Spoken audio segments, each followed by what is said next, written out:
श्री शिवाय नमस्तुभ्यम। हर हर महादेव। नारद जी का अभिमान भंग।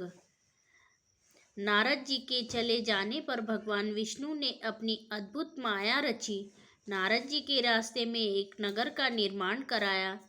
उसके राजा का नाम शीलनिधि रखा। उनकी एक सुंदर गुणशील पुत्री थी। उस दिन उस कन्या का स्वयंवर हो रहा था।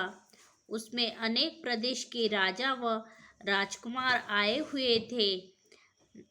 नारद जी नगर की शोभा को देखकर मोहित हो गए। नारद जी भी उस सभा में पहुंचे।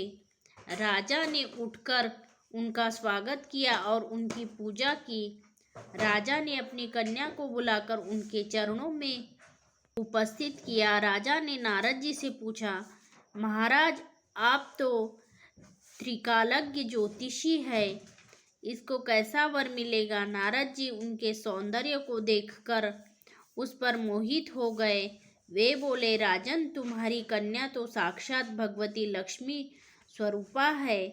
इसको त्रिलोकी का स्वामी शिवजी के समान वीर यशस्वी पति प्राप्त होगा। इतना कहकर नारद जी वहां से चल दिए।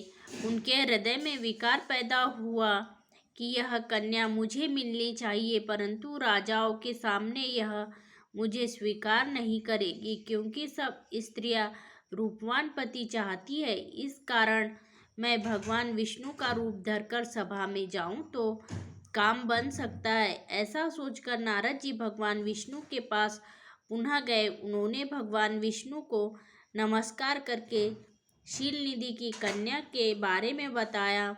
मैं उसे पाने की इच्छा से आपके पास आया हूँ।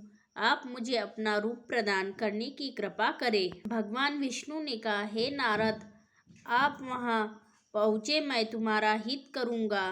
वहाँ पहुँचने पर भगवान विष्णु ने नारद को अपना रूप न देकर उन्हें वानर का सा मुख प्रदान किया।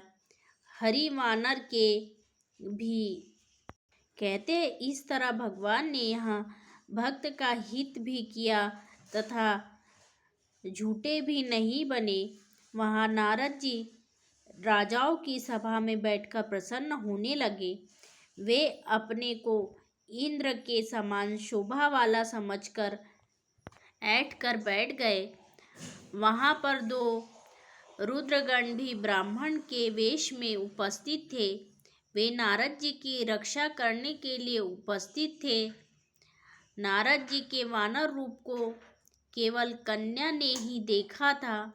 इस भेष को रुद्रगण भी जान गए थे।